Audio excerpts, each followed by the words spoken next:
Hello everyone, it's Red Lantern Superman here with Wollongong Good Games Quarterfinals Materia Cup. I am joined by the famous and amazing Ghoul. How are you doing, my friend? I don't know about famous and amazing, but I am doing amazing, so we'll call it there. Well, I can't call you illustrious, that's Travis's word. Fair enough. Good friend of both of our channels and Rude Yeah, Rose.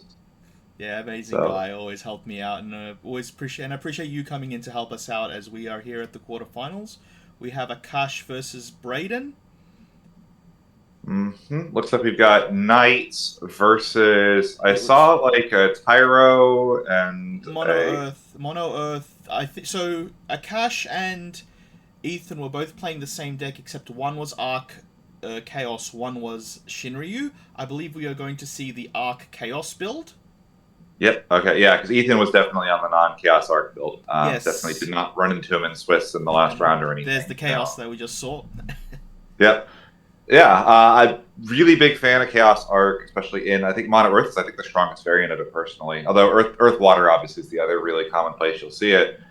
Braden on a interesting build of Knights aggro. Yes, he was So running this very deck at the first Materia Cup at Queensland in Wonderland.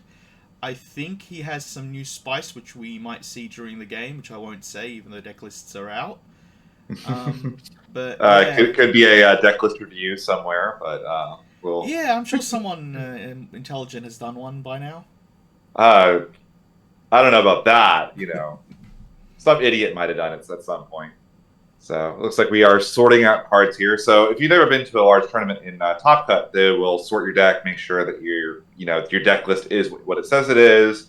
Also make sure that your sleeves aren't like overly scuffed, so you can't always cut to I don't know. For instance, say you always wanted to start with Sarah FFL in your hand. You can't have a slightly damaged Sarah FFL sleeve and know this is the exact copy of that card and always open it.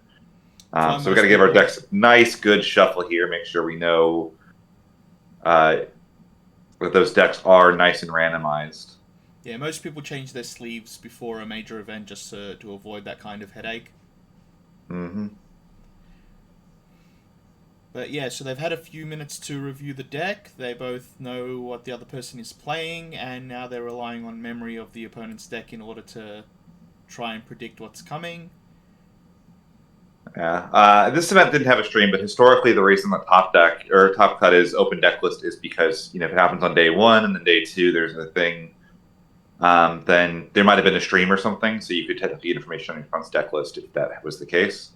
So it's just a way to kind of even up the playing field. And even though this event wasn't streamed and the Top Cut was played the same day as the original thing, it just keeps us with parity with other regions, making sure that the way our players play in Top Cut is ready to go, so that if we do end up with a large international tournament, everybody should be good to play. Yeah, I also think it's a really good idea because I'm always up for anything that rewards a skill factor. Oh yeah, definitely. And there's a lot of interesting things too with open deck lists as well. Things like knowledge of Shantotos, for instance, means that maybe Braden might not want to overextend if he knows his opponent's on a large number of board wipes, Shantotos, Shadow Lords, anything of that nature. Yeah, where that was a bit of the trouble I was having during Swiss is obviously not knowing what my opponent is playing and just going, well, I have to pick one of these two lines, and I hope I'm not playing into the wrong side. Yeah, it ends up being a huge problem for Ninth as a deck in particular, given that it's relatively linear and the choke point is so well known. If you hit the Gorilla, it's a much weaker deck. So we should see Akash kind of mulligan into a hand that he thinks can kind of handle the aggression that this Knight stack is going to build out. It's like Glaciella was that in Braden's hand. Interesting. I see a Gawain in hand though, so I think we're probably happy to keep this. Also, Braden, I believe, was top of Swiss, so he shall be deciding whether he wants to go first or second.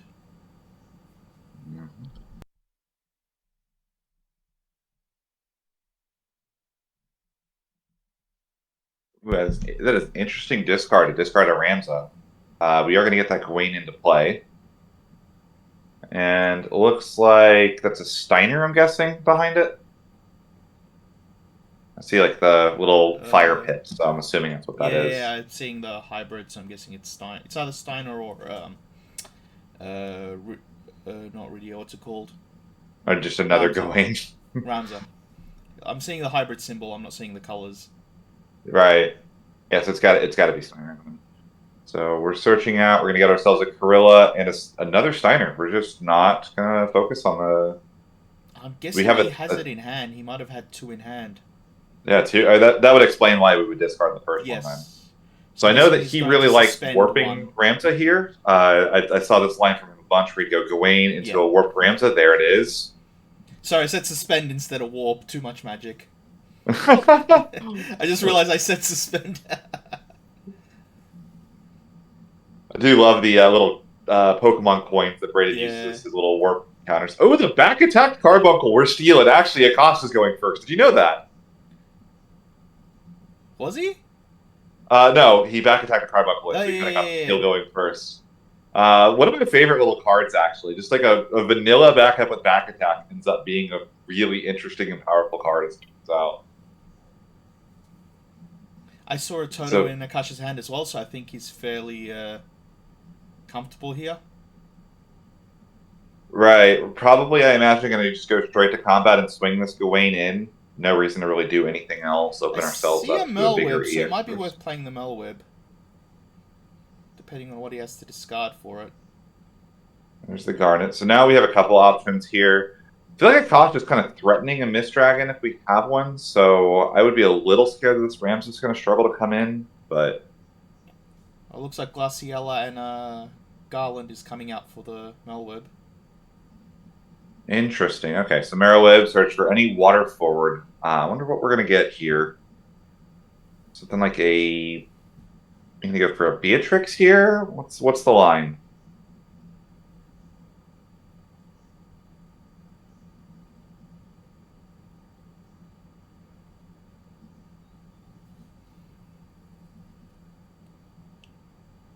Gawain. Another Gawain. Okay, so we are kind of hedging our bets in case we do get that big board wipe next, or in the near future. Relatively slow start for Knights. Usually they're a lot more explosive than this on the play. Yeah, and I think that's been an interesting way Braden's played. He's played Knights a lot more slower, carefully. Like I've rarely seen the warp happen, and I've underestimated the warp playing the deck. Oh no, I was firmly on team never warp Ramza, but I think the way Braden plays it a lot of time, he has the damage pressure from the Gawain, and the Ramza kind of next turn the Ramza comes in, and you really don't want the Ramza to enter, but there's also like the Gorilla that could just be that still we know about is in hand. Yeah, A lot of pressure being threatened, even if there's really not a lot on the field. we just got hecked. Kind of a interesting play there because that's also, I believe, going to shut off our ability to Mist Dragon on this Ramza entry if we did Yeah. have one. We must not have had one. So the Ramza is going to enter, and we're going to go ahead and pull I'm back. guessing Garland. Yep, get that Garland back. Garland's going to add back the Steiner. We're kind of off to the races on Knights. Oh, there is the Mist Dragon. We're just going to pitch two cards for it. Okay. But that means we're going to be on a couple cards in hand. We have a known Shantoto. Trying to see if there's an Amat in Braden's hand. Oh, there's an Amat. Yep, and a last well.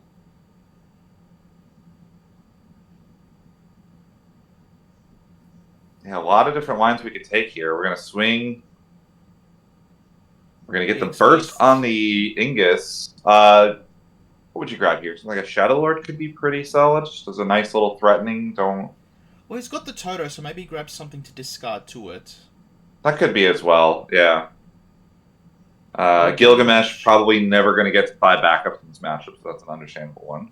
So yeah, just a discard fodder. Filter the deck a bit. Yeah. Oh, we're camera's getting bumped a little bit there. Yeah. I will say, now that I've seen the setup in person, it is a pretty nice little mobile setup. But yeah, it is a little finicky sometimes with the whims of passerbys.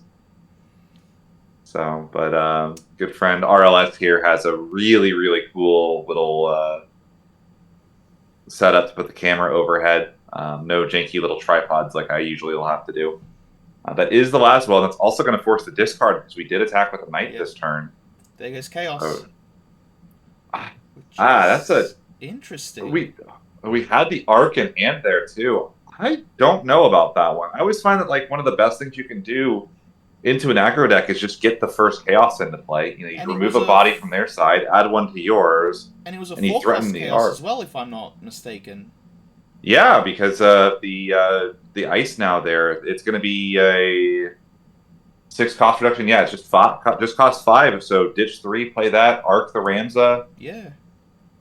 Would have been very powerful. I feel like. So curious what that Uh, option was. I mean, I guess we're just hard committing to we're going to Shantoto this turn. That's what I'm guessing.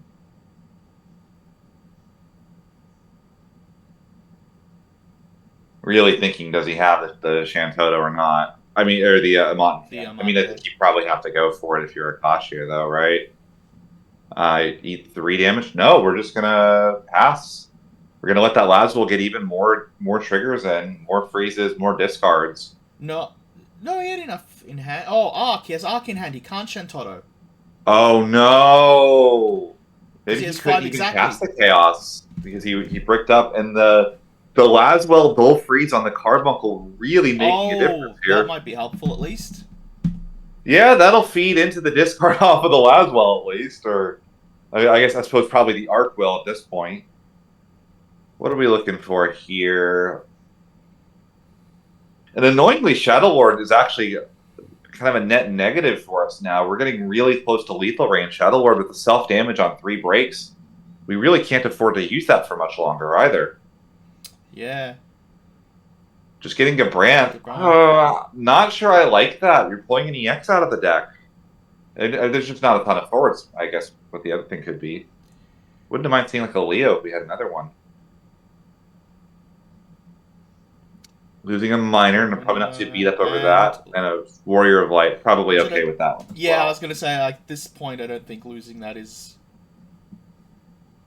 much. Charlotte. Oh, it's so beautiful. Such smart play here. Playing it nice and slow, not overcommitting into the Corilla whatsoever. Discards the Arc. The Carbuncle's frozen. We got to pay a full 8 for the Shantoto. We're still on 5 damage. And we know Braden has the Amat in hand. I don't think we can bin Shantoto and Mist Dragon at the same turn here with just the one backup. No. I think this may be a very swift game He too. only has 7 cards in hand because he went up to 6, discarded down to 1, then drew 2. So yeah, he does not have enough. We considering Toto LB as opposed to the backup? Maybe. It's an interesting idea. It does allow us to. No, We're just going to go right for the backup. Yeah, and there's the Amat. 2 cards in hand. 2 cards in hand. Yeah, we're checking to see where's the fire coming from. It was the Gawain losing the Corilla, but yeah, if we commit it forward, the Rams can just break it if we needed to. If it's a big problem, if not, we can just go to combat and swing a couple times. Yep, yeah, Akash sees the writing on the wall, scoops him up. Oh man, that was. I really liked Braden's play there. The way he had the pressure, like he was threatening damage the entire time, which is what you want to be doing in an aggro deck. But he never overcommitted. He always had access to the Amat, and as soon as Akash would have been able to do, say Akash had a follow up board clear after the Shantoto, and he was holding that Corilla for so long. I mean, this was Knights winning without ever playing a Corilla to the field, and Ramza got Mist Dragon. Yeah, like the slower play on it seems to be paying off. My only question would be why he didn't play the Charlotte main phase 1 to dodge sort of EX burst or to protect the last well. I don't know how many bursts there are in Earth that would have really been a problem. Yeah. We're not on something like a Zeroma's Thick and Demmer or anything like that, I would have to imagine. So, it's just not really where the EX bursts in Earth lie. A lot of them are more so hard draw and advantage based. That said, we are now on the play for Akash, and I find that this helps a lot for into aggro matchups. I always say that if you're going second into aggro, it's kind of like your first backup gets Hackathon cheered. They just kind of break it. You never have a chance to actually get it down. The Carbuncle almost was a way of kind of combating that, but between the Laswell and kind of not having a great way of making use of it, just didn't really work out for us. We start with a discard. It looks like a Leo into a Kolka. This is the 2-cost one that causes damage based on a discard from hand. Would be nice. We really need to get that first backup into play here. I wonder if Braden has. Yeah, we do have it. Man, the best going second card in the game also just fits so neatly into Knights. And then once again, and the Warped Rams. Really a fan of that. And it's funny, like I said, I have known Knights players that just basically say the Ramza warp text is just non-existent. Braden really valuing. Oh, I was on that bandwagon as well, and I'm convinced after this weekend. Discarding 2, going to go for the Claris. Going to search ourselves out a king. But now we're still in an awkward spot. The next Knight that's going to enter is still going to dull freeze, and I don't see removal for this Laswell. That, I mean, I have to wonder if, I mean, we must have top decked Claris if we're playing a Claris there by discarding one. Because, man, doing anything to get this Laswell off the field would have been really nice right about now. So. Well, I assume if he has any board wipes, he wants to wait for the field to be a bit more committed. Yeah, but I mean, this Laswell is going to tear our field and our hand apart right here. Yeah. Laswell is one of my favorite cards from that set, but I always felt like he just went nowhere. Oh, I hate this card. Oh my god. Another. Akash with that, the EX bursts there. That'll help with that Laswell issue that I was talking about, but no, I've seen this Laswell be such an absolute menace. As someone that likes playing control decks, in Open 16 even, I used to search like an even cost backup if I could, just because of the, like, you know, you play a backup, search another backup. The threat of Laswell freezing that backup and basically, you know, forcing 2 discards out was so threatening. Well, when I was playing Knights when that Laswell first came out, everyone kept yelling at me for not playing the backup Crystal Generator Knight, and I'm like, it doesn't work with him. Yeah, that is true. He's job locked. Very weird. Type locked. Very weird how some, like, monks and dragoons, you know, card name Dragoon or Job, but every single Knight support card only cares Job Knight. Whether it's, oh, this is so good here. We're going to pull back this Agrius with our Garland. And we're just going to play it. Yeah. We're going to freeze both backups, completely lock Akash out of having access to either of those, and we're going to force the discard off of the Laswell at the end of the turn. Akash is doing some counting. Kind of a mediocre set of cards to pull back with the Ramza. You know, say we get Shantoto'd here, we can pull back like a Delita and kind of draw an extra card at the start of the next turn. We're going to back attack in the Carbuncle, just making sure that we have the 1 active backup for our turn. And there's the discard trigger off of the Laswell. Oh man, the Carbuncle is such a cool card. If we have it, we probably almost need a Shantoto here. I think Braden's on maybe 1 or 2 cards in hand. Does he have enough? No, doesn't look like he has enough. We're going to minor dig a little bit. We do hit the... I think it's Carpenter is the Earth... No, Weatherworker is the... I think it is Carpenter. Not super relevant. Yeah, and then we're going to hold. We need the 1 extra slot for the Shantoto, so even though we could, for instance, crack that minor, we really don't want to have to here. So here comes in the Ramza. It's going to get a Dull Freeze trigger off of the Laswell. Ramza's going to pull back the Delita. We're just going to lock. Oh, we actually can't go because that's right. We'd be able to Dull Freeze the minor, which would lock us out of Shantoto access entirely. Well, he's getting the double freeze off the Ramza as well, so... Mm-hmm. And if he grabs something he can play... And I imagine we were hoping that minor was going to end up hitting a Shantoto for us, but we just don't have access to one. Braden's got so many cards in hand as well. Swing's making a crystal. I forgot she had that text. Yeah, which is actually relevant in Braden's deck. Yeah, that's true.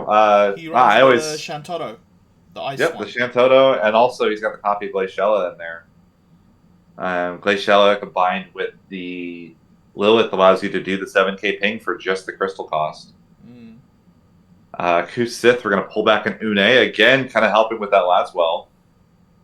Now we got a question here. If you're Braden, do you swing out or do you hold the Ramsa trigger to threaten any forwards? I think you I feel like swing against out. Earth, you just swing out, right? Yeah, there we think go. you There's swing the out. Arc. There's the Laswell. We're deciding to commit. And there's the The Mist Mist Dragon. Dragon. Looks like that's the new event promo one. Because he just plays another knight now that he drops. Yeah. Freezes 3 backups. Also, you're expecting a Shantotto at this point, not a forward. So keeping stuff up, I don't think is a good idea. Yeah, probably. I imagine even if we don't have the Shantotto backup, we're going to go for the LB Shantotto here. So trying to minimize the damage there as much as we can. Is that 2 Amats? Braden with an embarrassment of riches over here. So what can we do here? We have something like a Hecaton here. That'd be nice. There's the Shantotto. That's going to be a very swift Amaterasu response. And Lethal is still being threatened at the moment. Yeah. Looking in that LB deck. We don't have any access to like a rainbow color. We can't do something like a Cloud. Try to like pop the Laswell. Or, what's the ice card? Victoria. Oh, so yeah, Surges as well. Maybe lock one. Victoria, no, it was Victoria. Yeah, Surges. I mean, Surges would have still stopped a point of damage there. Yeah. Leo, Laswell, yeah, we're just flipping it over. And a swift 2-0 for Braden. Honestly, that is some of the best Knights play I think I've ever seen. It's a really cool take on the deck. I mean, yeah, he's Akash over there pointing out the Laswell as the problem. Yeah, that Laswell, like, I'm so happy to see it in the spotlight again. It was, like I said, it was one of my favorite cards of that set. And I basically was forcing Ice Fire Knights back then because it's just like I wanted to use this card. I've been big on treating Laswell has never been a bad card, and this is the Exhibit A on why. I don't think it was a bad card, I just don't think he had a home. Yeah, that could be. Space is getting tighter and tighter in lists these days, so maybe just the generic good stuff, single copy of Laswell wasn't quite worth it anymore, but... Yeah. Man.